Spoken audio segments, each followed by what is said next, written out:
Welcome back to Dr. Supercoach YouTube for Pigs Round 21 Captaincy Recommendations.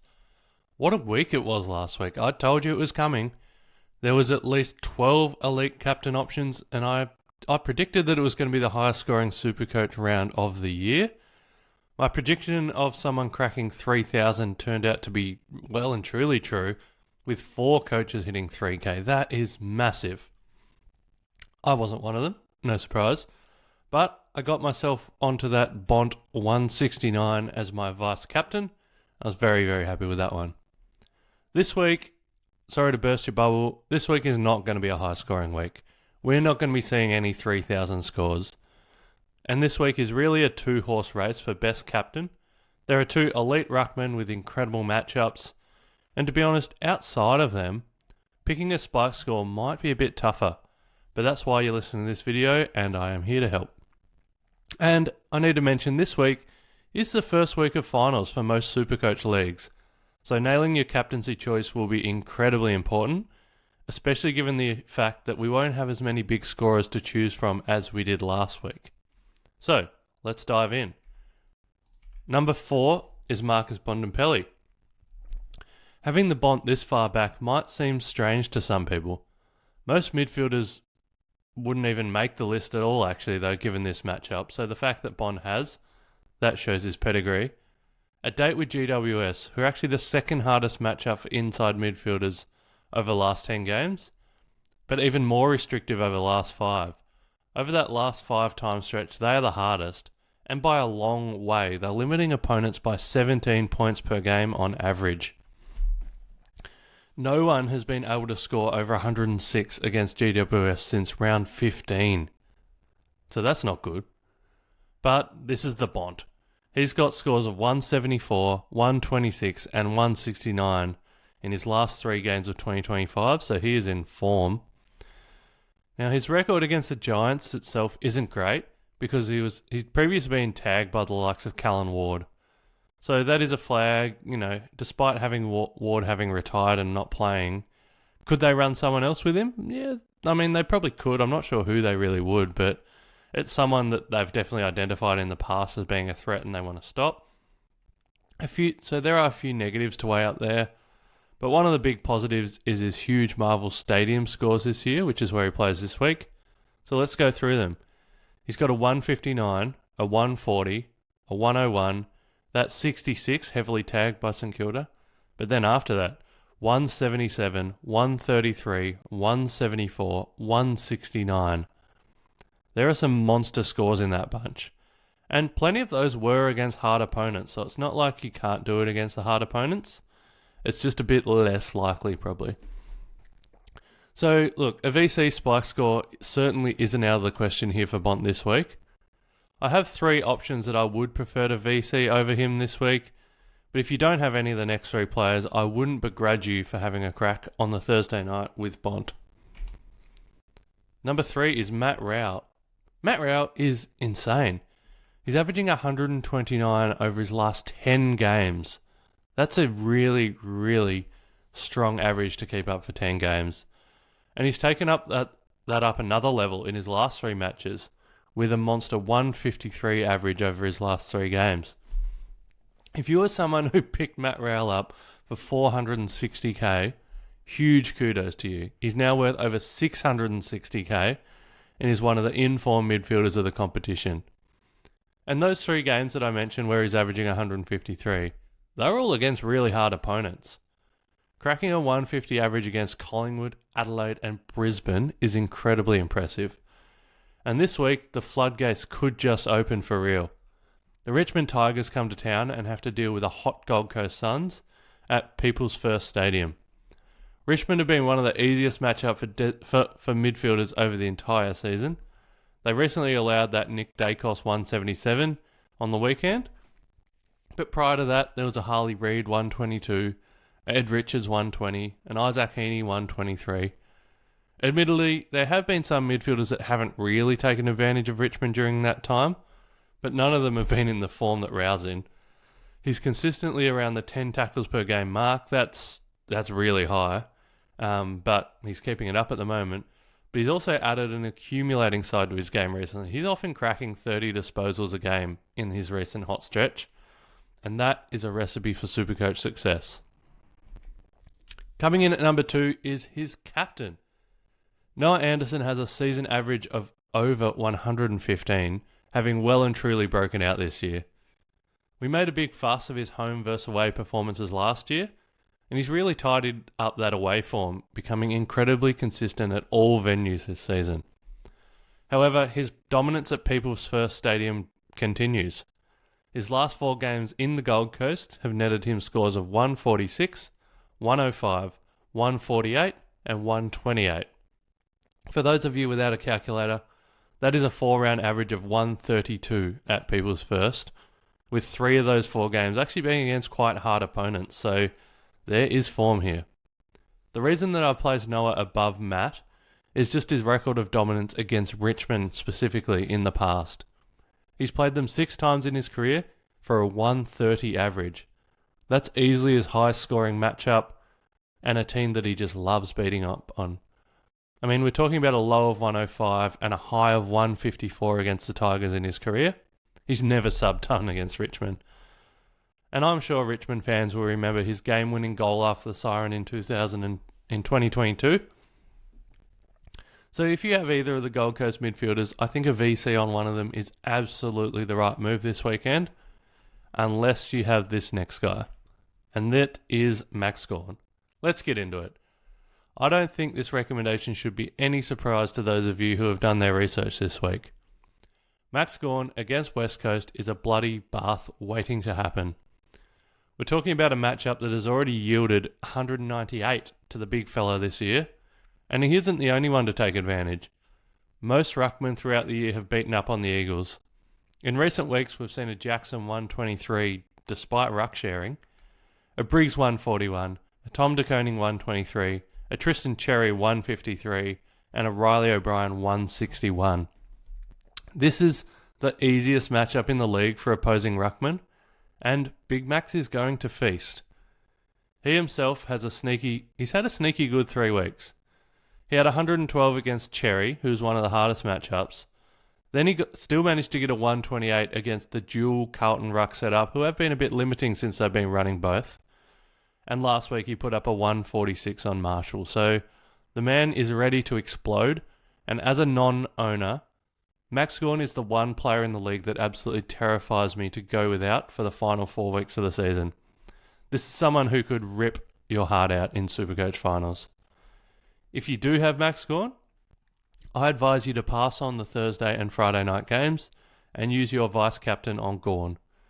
Don't risk having to take a 128 from someone else and missing out on what could easily be the highest score of the round. Now, time for some point of difference. The pod recommendations had a couple of rocky weeks lately, and I'm going boom or bust this week. This is a guy who's going to give us either a 170 or a 70. Let's see how we go. Rowan Marshall had a 3-week stretch recently that netted him scores of 124, 159 and 135. We know the man can score. Having said that, his last 3 weeks have been fairly average. Although he did have to face both Gawn and Grundy in that time, and they're both really hard opponents. This week he gets a matchup with North Melbourne team who have no Tristan Cherry, a North Melbourne team that rolled out Bryn Teakle as their main ruckman last week. Bryn has only played 2 games this season, one against Grundy, who absolutely dominated him, and then last week against Blitzars, who, to be fair, he did okay against. But let's be honest, Rowan Marshall is a far better ruckman than Mark Blitzars. And remember, Teakle allowed Grundy to have 62 hitouts in their battle the other week. And that was despite Grundy resting the entire 4th quarter at full forward. There was a point there where Grundy was on track for 80 hitouts, which is actually the AFL record. If Rowan Marshall can get 40 to 50 hitouts on top of his normal 20 disposals, 5 marks kind of operation that he likes to run, this could be a big, big spike score. I'm going for a Hail Mary to fix my pod recommendations this week, and if you need a Hail Mary play as a Sunday captaincy with huge potential that could get you over the line in a league finals matchup, this is your guy. Now, captains, I've got 5 here for you. Let's start with Andrew Brayshaw. Andrew has just been overtaken for the top scoring midfielder of the season. Hugh McCluggage just pipped him, but I think he takes the title back after this game. A date with Carlton, who are in full tank mode. The Blues were a tough midfield matchup to start the year, but over the last 10 games, they're now inside the top 5 for easiest teams to score against. We have seen the secondary type players like Josh Ward and Cozzy Pickett absolutely dominate them recently, but we've also seen some pretty big scores from our premiums. So there was Dunkley's 151, Nick Dacos' 127, Zach Butters 123. Now, a little flag here for Brayshaw is that he himself hasn't gone over 130 for 10 weeks now. So you could say that he's due. You could say that he's not quite in the right form. So that does put a little dampener on the recommendations, and it just means that I'm going to tell you, I don't think this is a big 150. But if you need someone in the last game of the round that will allow you to have a VC crack at anyone you want, I think this is a really safe option. I'm probably calling this like a safe 125, 130, is probably what seems fairly likely here for Andrew, because he is playing against a struggling Carlton outfit that are not really even trying. Number 4, Nick Dacos. Nick Dacos is an interesting recommendation here, as Brisbane are one of the tougher matchups for inside midfielders this season. The reason that this is interesting is twofold. The first being that Brisbane haven't really tagged this season, and they allowed Nick to run free in round 6, and he torched them for that monster 172. The second thing to discuss is Nick's role. Collingwood have spoken about resting him up for finals, but we all know he's a huge chance to win his first Brownlow medal, and they don't want him sitting out any games. He doesn't want to sit out any games. So the rest appears to be playing him less CBAs and letting him just chill out in the back line a bit. The last 3 games CBAs have dropped down from his normal 75%-ish down to around the 45% mark, while Josh's have increased. I was actually at the game on the weekend and had a really good bird's eye view of the game, and there was nearly always one Dacos in the CBA, but only one. But they would just rotate. Nick would be in there a bit, and Josh would be at half back. Then they'd swap. Josh would go in there, and Nick would go to half back. So they were just rotating that all game long. And look, the Pies using Nick Dacos off the half-back flank, that's where he started his career, and he dominated from a Supercoach perspective. And now we're getting that same juicy role from a mature, fit, and physically improved Nick Dacos. Look out. The Supercoach sky is the limit here. The first week he tried this new role, he only scored an 85. But since then, he has put together a 169 and a 177 in consecutive weeks. We're talking about 43 disposals and 42 disposals in those games, and a combined 4 goals. Because he's just being allowed to drift around the ground unmanned. And if Nick Dacos is just drifting around the ground unmanned, he's going to have 42 and 2 goals every week. So this is a scary proposition for non-owners, and one that should reward you through Supercoach finals if you're willing to trust him with the captaincy. Despite him having some tough matchups on paper, including Brisbane this week, I think this role with the halfback rest in inverted commas, he's still playing huge minutes and absolutely dominating. So I think this is one to watch, but get on it this week. Nasiah, number 3. Nasiah is him. He is the man. Over 60 Supercoach points in the final minute of last week's game helped him net that giant 162. This backs up his 149 and 155 in the past month. What a monster. That's a huge run. He's now regularly getting over 30 disposals and 10 marks a game as the Saints look to get the ball in his hands, and those are absolutely elite numbers. He's now hitting the scoreboard too. He's got 6 goals in his last 2 matchups, and he's starting to attend a lot more CBAs and pushing forward to use his running power and size. This week he plays against North Melbourne, who despite their poor season, actually aren't that great of a matchup for defenders or designated kickers. They're actually quite neutral or restrictive to those types of operators. So that's why Nasiah sits at this spot in the rankings despite his hot streak. Only one designated kicker has gone over 125 against the Brews in the last 10 rounds. That was Carl Amon. He got a 135 in round 16. So the DVP data isn't great, but is Naz still a defender? The last 2 games, he's attended 70% CBAs. So maybe we should be looking at midfielder DVP data for him. I'm not sure. That is a much more enticing prospect. North Melbourne are the easiest opponent for inside midfielders to score against. The easiest, bar none. Literally last week, we saw a Bailey Smith 156 and a Max Holmes 130. Those 2 hard runners took full advantage, and I don't see a reason why Nasaya can't punish the Roos in a similar way if he keeps getting his high midfield CBA role that he's had the last 2 weeks. Number 2, here we go. Isaac Heaney. Essendon are the 4th easiest midfield matchup over the last 10 games. We targeted them last week with Bont and got that huge 169. We targeted them the week before with Tom Green and we got that 150. And even prior to that, we had a Taranto 135, an Anderson 127, a Sarong 149, and a Max Holmes 155. You get the picture.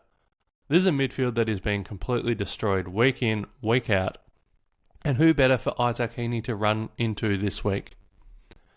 Heaney had a down week against GWS, but as I mentioned earlier, so is everyone who's playing them at the moment. The week prior, Isaac put up that incredible 197 against North Melbourne. I still think that's one of the greatest individual performances I've seen this decade. 34 disposals, 5 goals, 13 clearances. Whoa. He could not be stopped that day, and I really don't think Essendon will fare any better. You could make a point that Essendon's midfield is worse than North Melbourne's. Sydney are now out of the finals race, but I don't think it's going to stop Isaac destroying Essendon on Saturday. Number 1, here we go. Brodie Grundy. I told you at the start of the video that this week is a 2-horse race for highest scorer of the round. I told you that there were 2 elite captain options from our big ruckman, and then the others were solid, but I just think they're quite a level below. I've already talked up Max Gawn, and here's the other, Brodie Grundy. Continuing his insane form with a 5-round average of 150. The easy matchup continues here with Essendon.